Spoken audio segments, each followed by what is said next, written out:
அனைவருக்கும் வணக்கம். மோகன்குமார், தமிழ்நாடு முன்னேற்றக் கழகத்தினுடைய நிறுவனத் தலைவர்.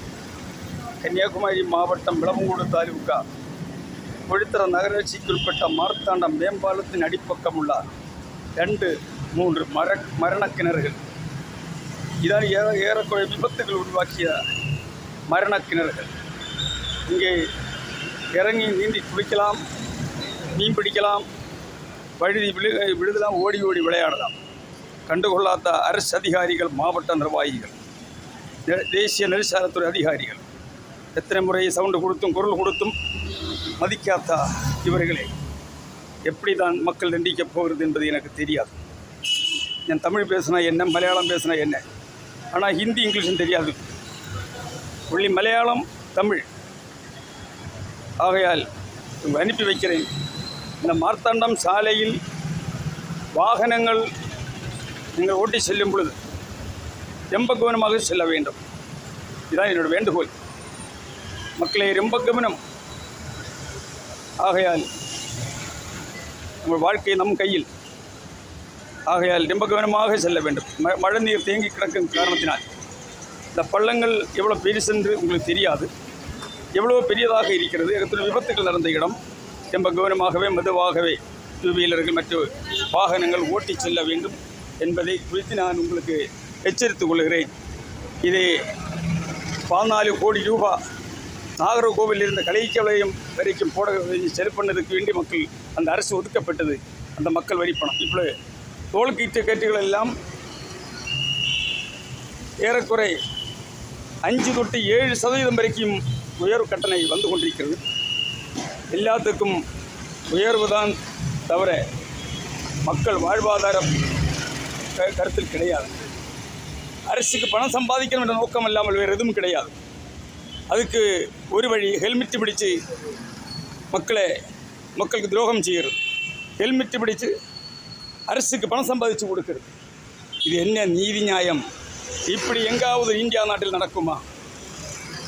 இதுபோல் எங்கேயாவது வெளிநாட்டில் நடக்குமா, இருக்குதா? பாருங்கள் வேலைக்கு மக்கள் வரிப்பணம் எந்த அளவுக்கு போகிறது. 14 கோடி ரூபாய் எங்கேன்னு கேட்டால் அது பதிலே கிடையாது. கிணறு விட்டாங்க கேட்டால் அது கிடையாது. அதுவும் இப்போ அள்ளி சாப்பிட்டு போய்விடுவாங்க. அதுக்குரிய எம்பி இருக்கக்கூடியதாயா ஒரு மாவட்டம், மக்கள் பிரதிநிதி இருக்கக்கூடியதான ஒரு மாவட்டம், மக்கள் தேர்வு செய்த பிரதிநிதி எங்கே? கனிம வளங்களை எல்லாம் பறிமுதல் செய்ய போகிறேன் என்று சொல்லி எச்சரித்து கொடுத்தார்கள். மக்கள் வாழ்வாதாரத்தை சீர்குலைக்கின்றார். அதையும் மீறி இந்த சாலையை போடுவதற்கு ஏதாவது ஒரு நடவடிக்கை இந்த எம்பி கம்பெனிக்கு எடுக்கக்கூடாதா? ஒரு போராட்டம் வைக்கக்கூடாதா? மக்கள் வரி பணம் செலுத்தவில்லையா? நகராட்சி செலுத்தவில்லையா? பஞ்சாயத்துக்கு செலுத்தவில்லையா? இல்லை வாகன ஓட்டுநர்கள் உங்களுக்கு ரோடு டேக்ஸ் கட்டவில்லையா? தமிழ்நாடு முன்னேற்றக் கழகம் வன்மையாக கண்டிக்கிறது. என்ன நடக்கும்னு பார்ப்போம்.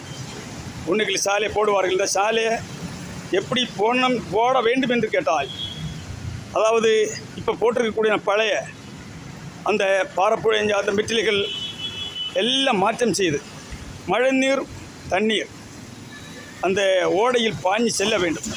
அந்த அளவுக்கு அந்த சாலையை சீரமைக்க வேண்டும். ஏதோ மெட்டிலும் கொண்டு போட்டு அங்கே டாரும் போடுறது அல்ல முக்கியம். இது மார்த்தாண்டம் குமரி மாவட்டத்தினுடைய 2வது பட்டணம் மார்த்தாண்டம். மிகப்பெரிய நல்ல ஒரு மார்த்தாண்டத்தினுடைய மக்கள் வாழ்வாதாரத்தை கருத்தில் கொண்டு மேம்பாலத்தின் அடிப்பக்கம் கெவளம் முதல் நாகர்கோவில் வரைக்கும் உள்ள சாலையை நீங்கள் சீரமைக்க வேண்டும். மக்கள் பாதிப்பு அடையக்கூடாது. வியாபாரிகள் பாதிக்கிறது, வாகன ஓட்டுநர்கள் விபத்துக்குள்ளாகிறது, போக்குவரத்து ரொம்ப நெரிசலாக இருக்கக்கூடிய இந்த சாலை மேம்பாலம் போட்டு சாலையை ஒடுக்கிட்டாங்க. வீதி கிடையாது, விரிவு கிடையாது, எதுவும் கிடையாது. எங்கே பார்த்தாலும் வண்டி பார்க்கிங்கள் தான். ஆகையால் மக்கள் வாழ்வாதாரத்தை நீங்கள் கருத்தில் கொண்டு சாலையை நீங்கள் போட வேண்டும் என்று நான் அரசுக்கும் அதிக எச்சரித்துக் கொள்கிறேன். ஏன்னா மிகப்பெரிய மழை தண்ணீர் மழை பெய்யக்கூடிய காலம். மக்கள் எவ்வளோ அவதிப்படுறோம் பாருங்கள். எத்தனை விபத்துகள் நடந்தது, எத்தனை மரணங்கள் நடந்தது. ஆனாலும் கண்ணு துறக்காத்த மாவட்ட நிர்வாகங்கள், புதிய ஆட்சித் தலைவர் வந்திருக்கின்றார்கள். இந்த இடத்தை ஆய்வு செய்ய கேட்டோம். அந்த மேடம் இன்னும் மார்த்தாண்டம் வந்து ஆய்வு செய்யவில்லை. ரொம்ப பரிதாபமாக இருக்கிறது. இந்த மாவட்டத்தில் இருக்கிற அதிகாரிகளை லஞ்சமும் ஊழலும் செய்ய பழக்கப்படுத்துறது நம்ம மாவட்டத்தில் அரசியல்வாதிகள், சில மக்கள். ஆகையால் கவனத்துக்கு கொண்டு நீங்கள் என்ன வேணால் பண்ணுங்கள், என்ன வேணால் செய்யுங்க. 14 கோடி ரூபாய் செலவு பண்ண வேண்டும். நீங்கள் 14 கோடி ரூபாய் எடுத்து இந்த சாலையை எனக்கு சீரமைக்க வேண்டும். நாகர்கோவிலிருந்து களியக்காவல் வரைக்கும் விரிவாக்கின்ற இடத்தம் விரிவாக்கணும், ஓடைகள் அமைக்கின்ற இடத்து ஓடைகள் அமைக்கணும், தரமான சாலை அமைக்கணும். பொதுமக்கள் பாதிக்கக்கூடாது, வாகன ஓட்டுநர் பாதிக்கக்கூடாது, வியாபாரிகள் பாதிக்கக்கூடாது. மார்த்தாண்டத்தில் வர்த்தக சங்கம் கிடையாது. வியாபாரிகள் வர்த்தக சங்கம் இருக்குமானால் இப்படிப்பட்ட நிலைமைகள் இந்த மார்த்தாண்டு வந்திருக்காது, மேம்பாலம் வந்திருக்காது, இந்த சாலைகள் இப்படி அமைந்திருக்காது. நல்ல முறையில் நல்ல சாலையை அமைத்திருக்கலாம். ஆனால் மேம்பாலத்தை போட்டு அன்றைக்கு இப்படிப்பட்ட செயற்பாடுகள் செய்திருத்தார்கள். அன்றைக்கு யாரும் குரல் கொடுக்கவில்லை.